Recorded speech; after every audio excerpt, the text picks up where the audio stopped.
En el Estado de México hay una pirámide prehispánica rodeada completamente de talleres mecánicos, concesionarias de autos usados y tlapalerías, y casi nadie que pase frente a ella por la carretera sabe lo que está mirando. Hay un municipio de 1.700.000 personas construido sobre el fondo seco de un lago que existía hace menos de 100 años.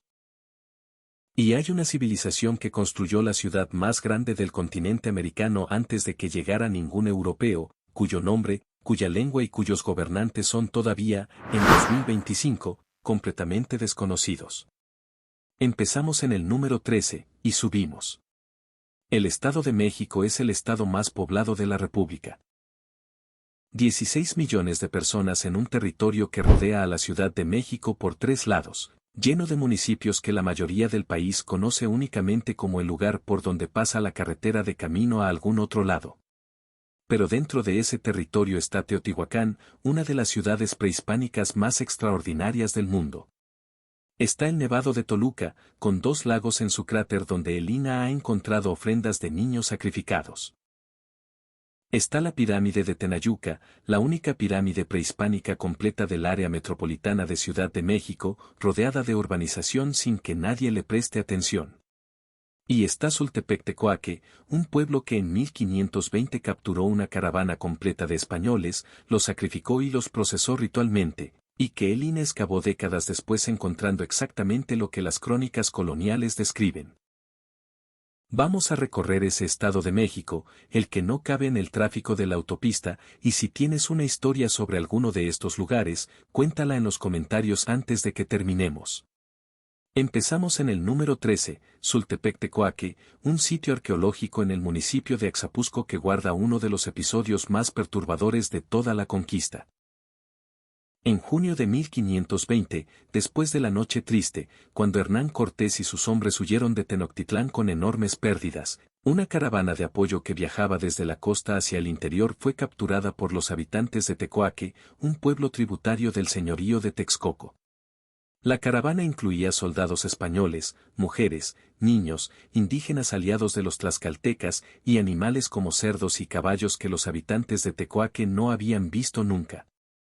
Los capturaron a todos. Los tuvieron prisioneros durante meses. Y cuando Cortés mandó una expedición de rescate que llegó demasiado tarde, encontró el pueblo vacío y los restos de lo que había pasado. Las crónicas españolas de la época describen evidencia de sacrificio y de procesamiento ritual de los cuerpos. Durante décadas, los historiadores debatieron si esos relatos eran propaganda española para justificar la represalia. Luego llegó el INAH. El arqueólogo Enrique Martínez Vargas excavó el sitio en los años 92.000 y encontró exactamente lo que las crónicas describían: hebillas de cinturón españolas, monedas, huesos de cerdo y de caballo, y huesos humanos con marcas de corte idénticas a las que aparecen en los restos de sacrificios prehispánicos documentados. Los españoles no inventaron lo que dijeron haber encontrado.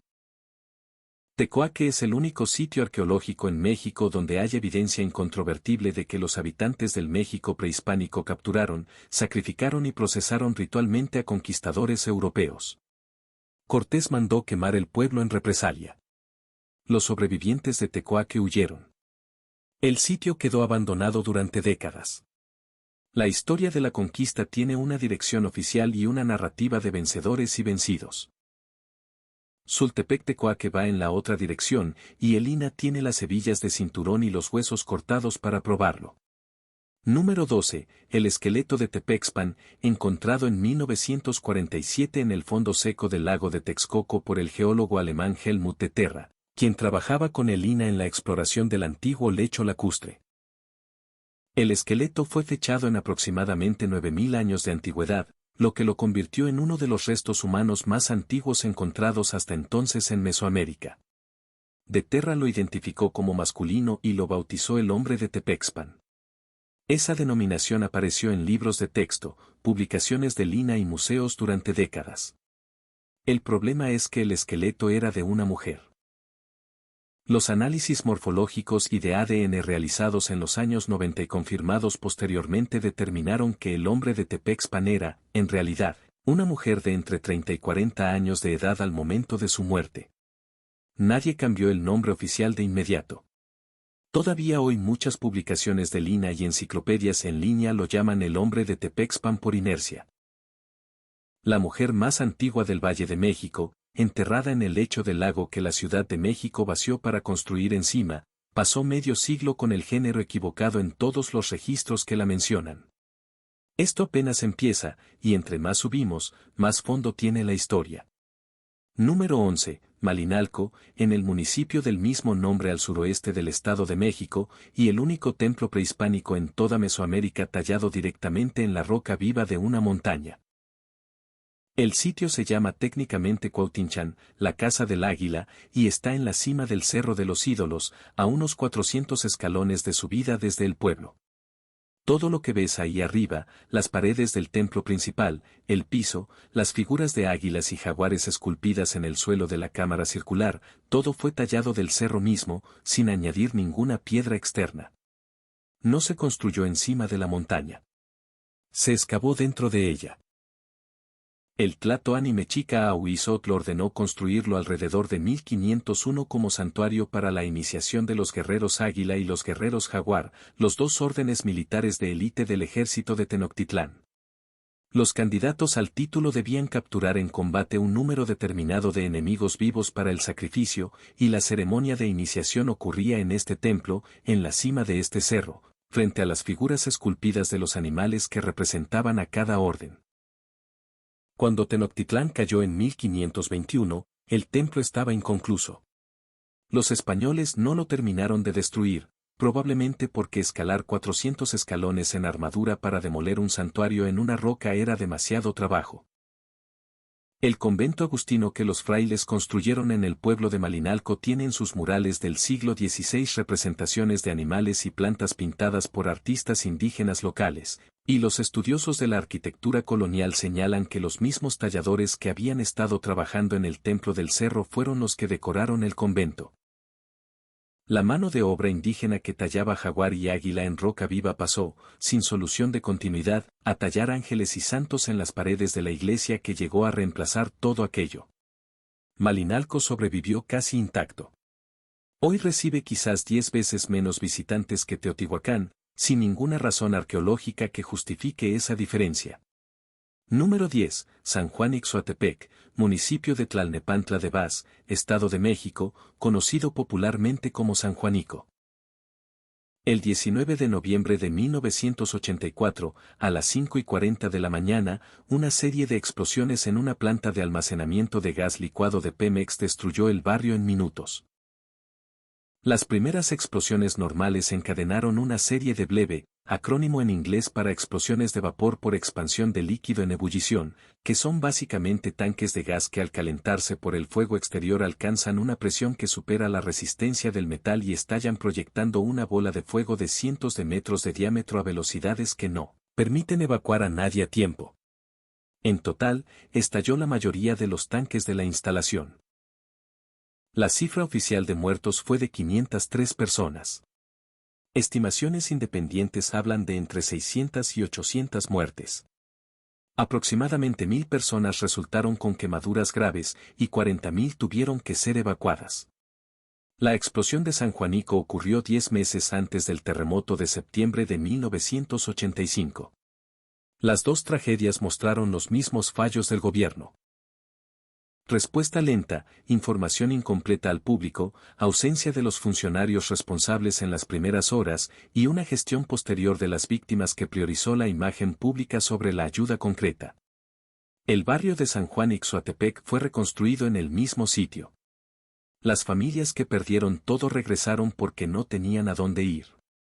Hoy el barrio tiene más de 100.000 habitantes y hay una planta de gas funcionando a unos kilómetros de distancia. El 40 aniversario del desastre pasó en noviembre de 2024 sin cobertura significativa en los medios nacionales. Número 9. Ecatepec de Morelos, el municipio más poblado de México, con 1.700.000 personas según el censo de 2020, y uno de los fenómenos urbanos más desconcertantes del país. Ecatepec no existía como realidad urbana hace 100 años. Era campo, chinampas y el borde norte del lago de Texcoco. La urbanización masiva llegó desde los años 50 y 60, primero con gente desplazada del centro de Ciudad de México por la densificación, luego con migrantes rurales que llegaban a la capital y no podían pagar rentas en la ciudad, y luego con las familias desplazadas por los sismos de 1985. Se instalaron en terrenos sin escrituras, sin agua, sin drenaje, sin pavimento, en lo que era literalmente el fondo de un lago desecado. El problema de construir sobre el lecho del lago de Texcoco es el mismo que en Ciudad de México, pero más agudo. El suelo es arcilla compresible que absorbe agua en la temporada de lluvias y la vomita cuando se satura, inundando calles y casas con agua que viene del subsuelo, no del cielo.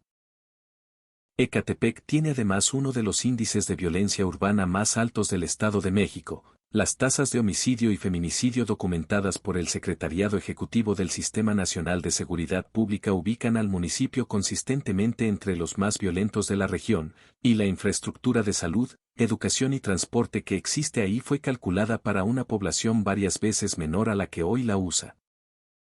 1.700.000 personas sobre el fondo de un lago que lleva menos de un siglo seco, con servicios diseñados para 300.000. Si este recorrido te está mostrando un Estado de México que no reconocías, dale a suscribirte a El México Redescubierto TV.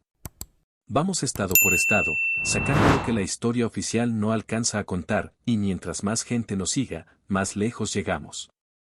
Número 8. Teotenango, a 4 kilómetros de Tenancingo en el sur del Estado de México, el sitio arqueológico de la cultura matlatzinca más grande e importante del centro del país, y posiblemente el menos visitado de todos los sitios de esa escala en la región.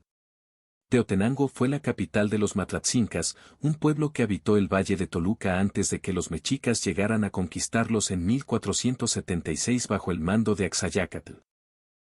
La ciudad estaba construida en lo alto de un cerro de basalto que domina visualmente todo el valle, con murallas defensivas naturales en 3 lados y una calzada de acceso principal que cualquier ejército atacante tendría que escalar frontalmente. Tiene plazas, templos, un juego de pelota de los mejores conservados del centro de México y una extensión de más de 2 kilómetros cuadrados de zona arqueológica. El pequeño museo de sitio guarda piezas de cerámica, esculturas y elementos arquitectónicos que documentan siglos de ocupación ininterrumpida antes y después de la conquista mexica. En un domingo de temporada alta, Teotenango recibe quizás unos cientos de visitantes. En la misma fecha, Teotihuacán recibe decenas de miles. La distancia en popularidad no refleja ninguna diferencia equivalente en importancia arqueológica, sino simplemente que Teotihuacán tiene autopista y Teotenango hay que buscarlo. Número 7. Nezahualcóyotl y la ciudad de Texcoco. Nezahualcóyotl, coyote que ayuna, vivió entre 1402 y 1472 y fue el gobernante del señorío de Texcoco, el segundo centro de poder de la Triple Alianza Mexica. Era aliado de Tenochtitlán y el principal arquitecto de varias de las obras de infraestructura que hicieron viable a la ciudad-isla, supervisó la construcción del Albarradón, el dique de más de 16 kilómetros que separaba el agua dulce del lago del Poniente del agua salobre del lago del Oriente, y que fue lo que permitió que Tenochtitlán tuviera agua potable sin que las tormentas la inundaran con agua salada. Sin ese dique, Tenochtitlán no habría sobrevivido. Pero Nezahualcóyotl también fue poeta, y sus poemas son algunos de los textos más extraordinarios que sobrevivieron a la conquista.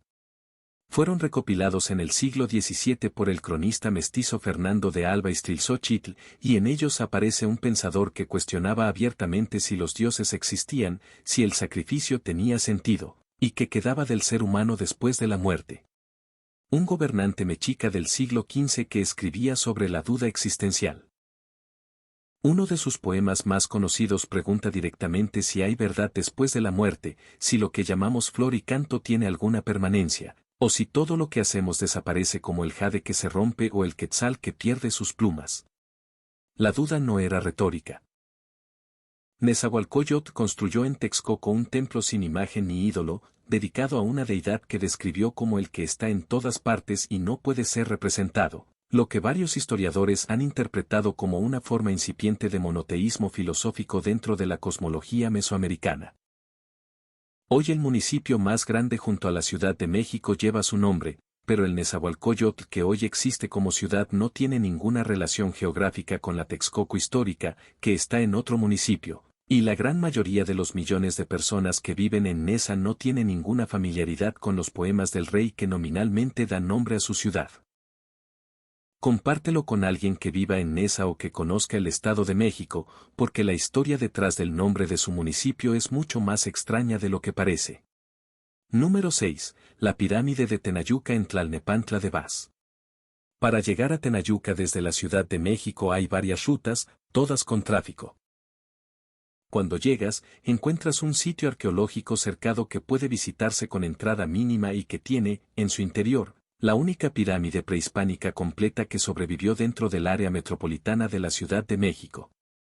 La pirámide fue construida originalmente por el líder chichimeca Xolotl alrededor del año 1300 después de Cristo y fue ampliada en 8 ocasiones sucesivas, cada una cada 52 años, que es el ciclo del calendario sagrado mesoamericano. Rodeando la base de la pirámide hay 142 serpientes de piedra esculpidas, dispuestas en filas que marcan los puntos cardinales. El número total original se calcula en más de 200. Las serpientes, junto con el ciclo de ampliaciones cada 52 años, indican que Tenayuca fue el escenario de la ceremonia del Fuego Nuevo, el ritual con que los pueblos de la cuenca del Valle de México renovaban el ciclo del tiempo al completarse cada ronda de 52 años del calendario.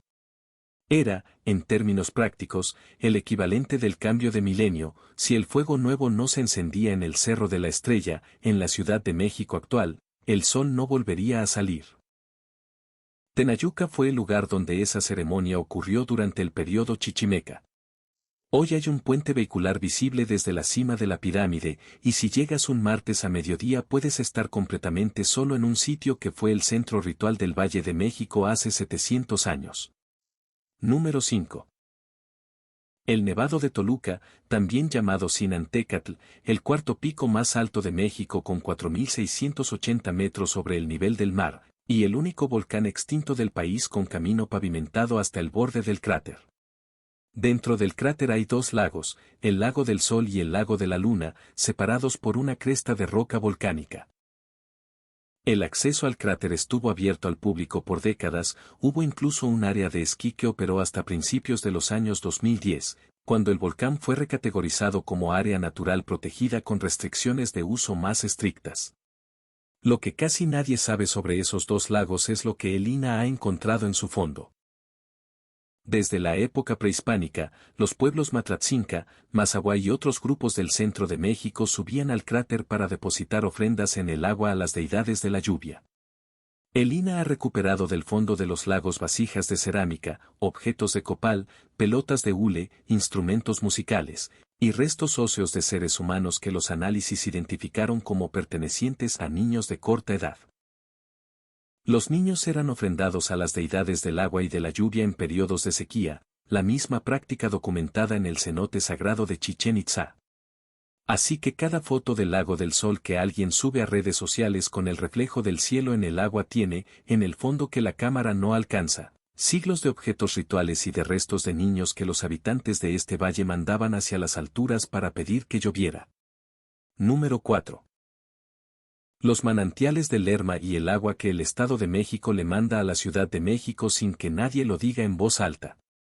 El río Lerma nace de una serie de manantiales en el Valle de Toluca y corre hacia el noroeste hasta desembocar en el lago de Chapala, en Jalisco, después de cruzar casi la mitad de México. Antes de que el gobierno federal interviniera en los años 40, los manantiales de Lerma alimentaban una red de humedales y lagunas poco profundas que cubrían miles de hectáreas del Valle de Toluca, y que eran el hábitat de decenas de especies de aves acuáticas, peces y anfibios, y el sustento de comunidades otomíes y mazahuas que pescaban, cazaban patos y cultivaban chinampas desde tiempos prehispánicos. Entre 1942 y 1951, el gobierno del presidente Miguel Alemán construyó el sistema Lerma, un conjunto de obras hidráulicas que captaba el agua de los manantiales antes de que formaran el río y la enviaba por acueducto directamente a la Ciudad de México. Los manantiales fueron prácticamente vaciados. Los humedales del Valle de Toluca desaparecieron en años. Las comunidades que dependían de ellos perdieron su base económica y muchas se desintegraron. En los años 80 y 90, el sistema Cutzamala amplió este esquema, sumando más cuencas del Estado de México y Michoacán al mismo modelo de transferencia hacia la capital. Hoy el Estado de México aporta aproximadamente el 25% del agua que consume la Ciudad de México a través de estos sistemas, con una compensación económica que los gobiernos estatales han calificado sistemáticamente como insuficiente. En el lecho seco de los antiguos humedales del Lerma, los investigadores encontraron canoas prehispánicas de madera preservadas en el barro, que son hoy las canoas más antiguas conocidas del centro de México. El lago que las contenía ya no existe. Las canoas están en museos. El agua está en Ciudad de México. Número 3. Valle de Bravo y el pueblo que está bajo el agua. La presa Miguel Alemán, más conocida como el lago de Valle de Bravo, fue construida entre 1944 y 1947 represando el río Amanalco para generar energía eléctrica y regular el flujo de agua hacia el sistema de riego del Estado de México. La inundación del vaso de la presa cubrió terrenos agrícolas, bosques y la parte baja del pueblo colonial de Valle de Bravo. No fue una inundación catastrófica ni un desplazamiento masivo, porque el nivel del agua subió lentamente durante meses y las familias afectadas tuvieron tiempo de moverse.